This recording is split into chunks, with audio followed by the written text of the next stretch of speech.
we're moving into our second conversation for today as we talk about the benefits of professional development courses and what's available here at the UWI Open Campus Belize. And we're joined by the head of UWI Open Campus, Dr. Charmaine Saunders.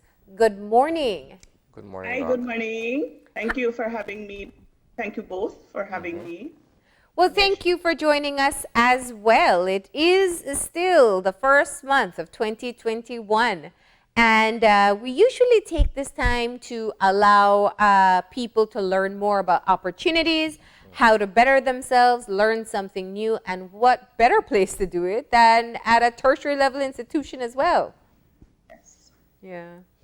So, Dr. Saunders, let's start off by talking about UWI Open Campus. If there's ever a campus that was more prepared for this particular pandemic period, it would be yours, since you're mostly virtual. Yeah. Most definitely. Yeah. However, our professional development courses, we used to do those face-to-face. I think it's the preferred modality for employees and employers. And basically, we would do those by full-day workshop session. In some instances, we actually call them seminars because they would be a half day or a full day session. Now, that part of the face-to-face modality has now been transformed to full online simply because of the pandemic. But I still believe there's this need for the face-to-face interaction. I am a facilitator for some of those face-to-face courses that we call the seminars workshop. And I think what makes the experience so rich and why people prefer it to be done face-to-face is because you get a chance to interact and to share. And there are lots of group activities that lends itself to sharing your experience and your encounter in the real business world, as opposed to the theoretical aspect in the classroom. Now, over the years, UWI Open Campus has offered quite a number of professional development courses. Have you had to kind of slim down on your offerings this year? Yes, but I think it's more, I would like to say that rather than slim down, it's more expanding and looking at opportunities. Okay. For example, I think during this time, there are lots of persons who have lost their jobs, or they have been reduced, their hours have been reduced. So the courses that we now use have to target those specific needs. So we're now focusing, for example, there's a thrust towards small business, entrepreneurship, how to manage a small business. And we used to have a training course that was very popular that is called Managing People, Supervisory Management. These courses have now truly need to reflect what is going on. So these courses are now, we now have courses that say managing people working from home, remote. Yeah, because it's now a challenge. You're now supervising people, but they're actually at home, and that's a different structure that you have to take on. And so I want to say we want to retrain, but it's more bringing on targeted needs of the clients. So we have to look at what they really need. You're managing people, but they're not in the work environment, and most people are working away from the office. So there's a different structure, there's a different modality. And then we also have to look at on the reverse.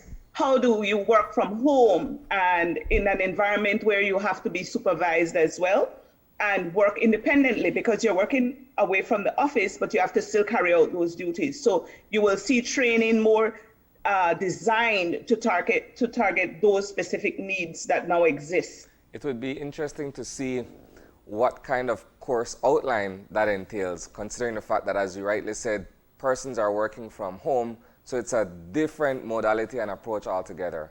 Yeah, and so there's some reflection too. We have a partnership, a memorandum of understanding with the Chamber of Commerce, and even in that, we see a reflection of the needs of the Chamber's membership. And now we see a greater need for training in marketing and promotion. And it's different.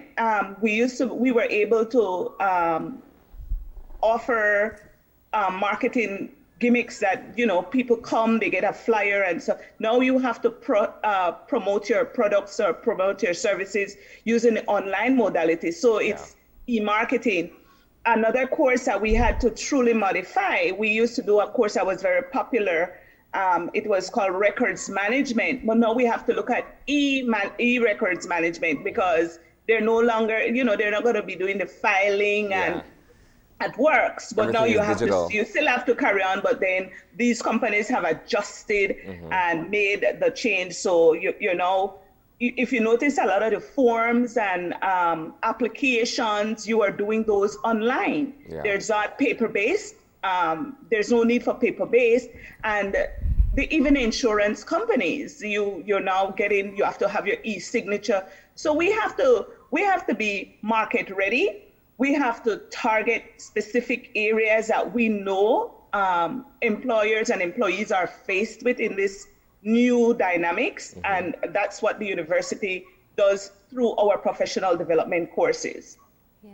You did note that the face-to-face component will be maintained. How are you going to do so and do so safely? Okay, so our site has been for quite some time, because we communicate directly with the Ministry of Health and we fall under the Ministry of Education. So the site has facilities that allows for social distancing and workshop. During our normal feed, we were able to host at any given time 15 plus persons in a room. But given the regulations, we now have redesigned or restructured our facilities to accommodate based on the number of persons allowed. So there's been a reduction in terms of how many persons can be hosted at any given time. Yeah. And then we find ourselves using the larger rooms, but with proper social distancing. One of the nice advantages, though, is that we always had a challenge, even for employers that we target. They would have persons in all the districts. Let's say, for example, we're talking about the banks. They have employees in all districts, and then when they do these workshops, these face-to-face, they have the responsibility to bring their staff into the Belize City site, and then they have to cover hotel, they have to cover traveling and subsistence. But now what we do, we were able to set up our location with social distancing, and then we carry the feed live so that those persons can interact from where they are. Whether they're working in the office or working from home, they're able to do it. So there are some elements of face-to-face, which abides by the regulations, and then we have the others who are online and they can interact as well. Okay. And they're short courses. So how long would one expect to be spending doing the management course, for example? So that management course is a 24 contact hour course.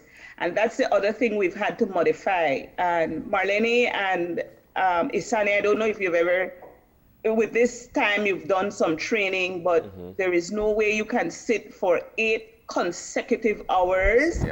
It doesn't work. And I know that firsthand, because I have to be engaged. I think at this time, everyone is using the online modality for everything. Meetings take forever, training, and then you're being bombarded. So what we've done now, we've customized the duration. Where it is when you were in face-to-face, you used to sit down for 8 hours, of course, with time breaks, lunch, and you have that flexibility to get up and stretch your legs.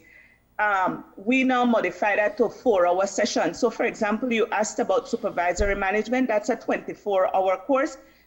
Ordinarily, it would fall 3 full day session, and it didn't mean 3 consecutive days. You could do 3 Saturdays. You could have done a Tuesday, Thursday session in 1 week, and then you wrap up.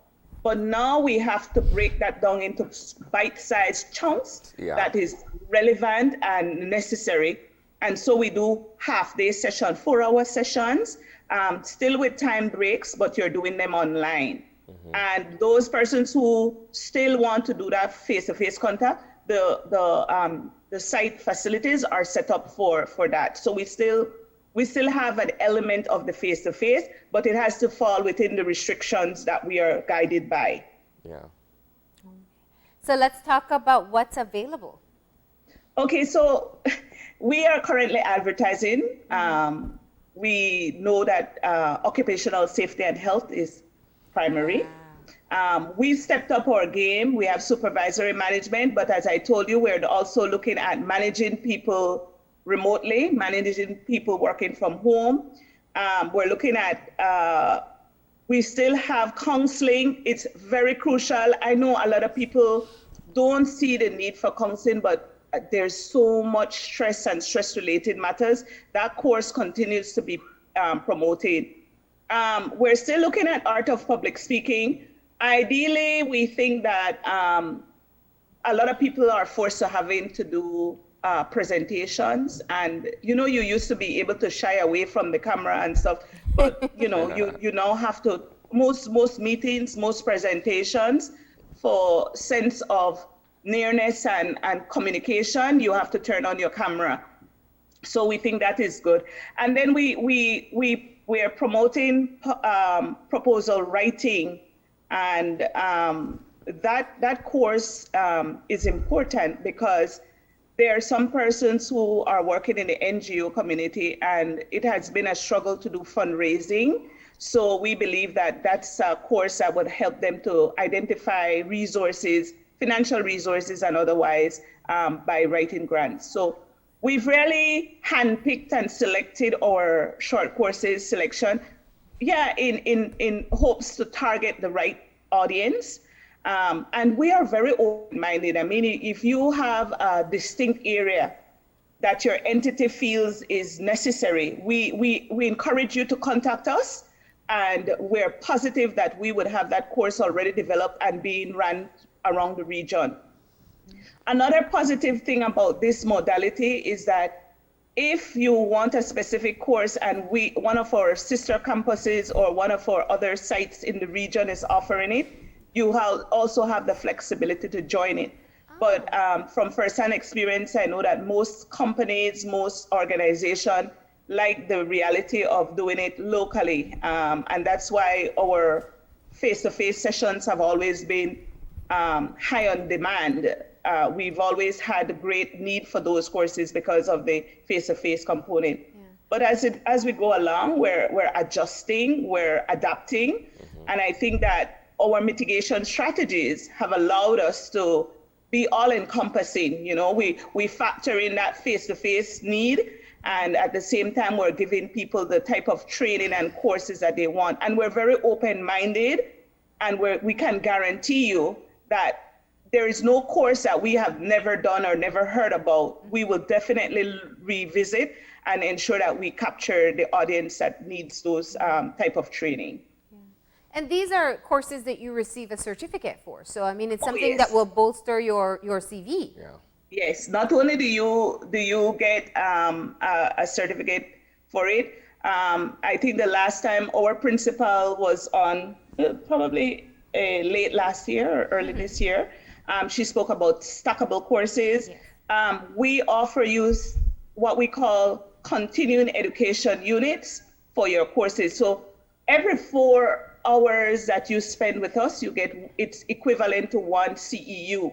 And those CEUs add up as you go along. So it's kind of like certifying, getting your certification as you go along. And then it has relevance in terms of wanting to matriculate into the university for a full-fledged degree program. Fantastic. Now, when you know, I mean, some of the things that you mentioned earlier is looking at where we are currently. People may be unemployed, people may be looking for a new work opportunity. What have you found with the people who enroll in these courses? Are they seeing it more as a move towards their future and going for a different job or a promotion? Right now, it's not. Primarily, it used to be a requirement within your organization, and we saw that most organizations paid for the training. That's the first. But now we're seeing definitely the need for people to do their side hustle, for lack of a better word. They need to add to their income because their hours have been significantly cut, their salaries have been cut. And we're seeing a lot of persons who are in the tourism sector needing to create job opportunities for themselves. So it's a different type of training they're looking for, and they're very specific about what they want. Then we're also seeing a lot of people who have transitioned to early retirement, and that's why we pulled that grant proposal, and you'll start to see some more NGO-related courses, because people, I don't know, it might sound odd, but a lot of people have opted for early retirement, and they want to volunteer or they want to do something philanthropic. And so they want to start these volunteer work and participate in that environment. So we're seeing a lot of that. And that also, there's opportunity in our judicial system for what we call mediation. And you can actually we're the only institution who can give you a certification for you to apply to become a mediator in the courts. On an arbitrator. So we work hand in hand with the court, and that is another opportunity for revenue stream for people. So I don't see a lot of requests for the basic courses for you to get a promotion. We're more seeing, I want to be able to earn extra income on the side, and I'm trying to make life. And so I have this plan in mind, I want to open this, and I need this type of training. I need to be able to manage the money. I need to promote the products and stuff like that. And then we're seeing those persons who seem to have been forced to take early retirement, but they still feel productive and they want to contribute. And so they're looking for something. And they have little resources in terms of monies to finance their own course. So the cost of the course is $375 billion. 75, yes. And as we noted earlier, that comes with it's a certified program by the University of West Indies Open Campus. There's also your project management course. Do you want to tell us a bit more about that?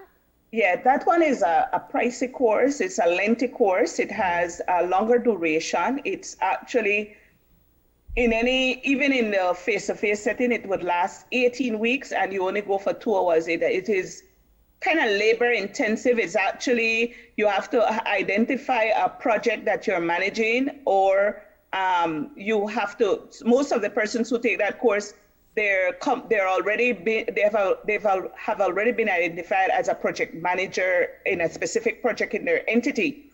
And so that course is really hands-on. I remember taking the course about 10 years ago, and you actually take ownership of that project, and throughout the course, you are actually reflecting on that project and reporting on that project.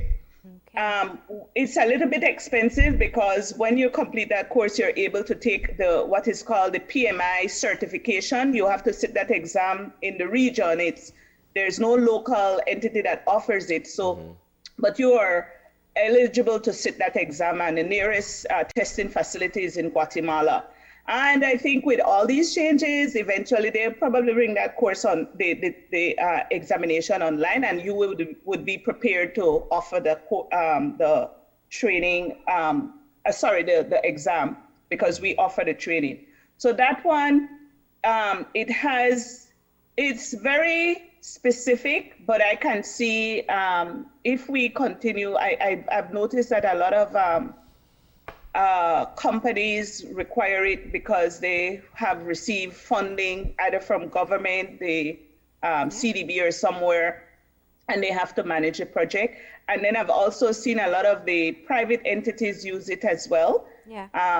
And then you have people who are actually hoping to get into project management. If you're doing like construction, they usually hire somebody separately to manage the project. So a lot of these persons who do it already have a specific discipline And then the project management is just an element to help them to manage the project.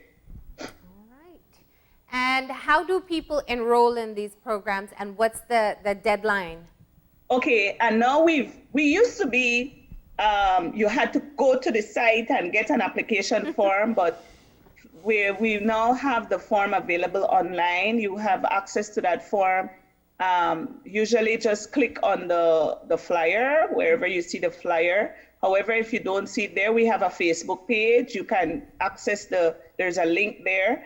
And we try to promote it also on our university's website, and you have access to it. And also you have our email and contact. We could send you the link to the form so you can apply. We're getting better at getting the link out to others so that they can apply readily. And even when we use our social media network, we advertise it, and that allows us to, you can just click on the link and start to fill out the form. Well, Dr. Saunders, we appreciate you telling us all about the professional development courses that are available at UWI Open Campus. Of course, you have other programs that you facilitate there. Your undergrad program has started, your graduate programs have started that people can take advantage of. But these ones are shorter and more specific as to what needs you need to be able to fill. Yeah, I call these the microwavable version of certificate, right? Yeah. Because you don't take as much time. The application process is not lengthy. You don't have to wait. University matriculation takes at least a month after you furnish us with all your documentation. But the microwavable version of a certification doesn't take that long. In fact, as soon as you fill out the application, it takes you about 5 to 10 minutes.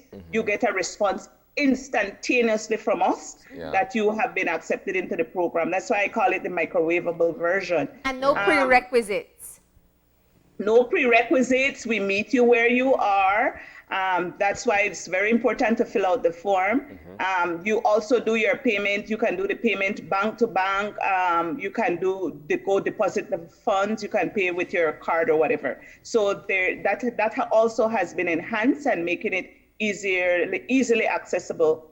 However, if you want to do your full course meal programs, we have that too. And applications are open January 25th. So that's next week, Monday. Yeah. Applications will be open for our August intake. And so you have a long time to start to pull your documentation together and apply. And that one, yes, you will require certain prerequisites, whatever documentation you need, and you need to get that in, but you have enough time. All right. Well, thank you very much for joining us this morning, Dr. Saunders. We appreciate it. Thank you, too. Thank you for having me. It's a pleasure. All right. With that, we're going to go ahead and take our final break, and when we come back, we'll have our wrap-up. So stay tuned.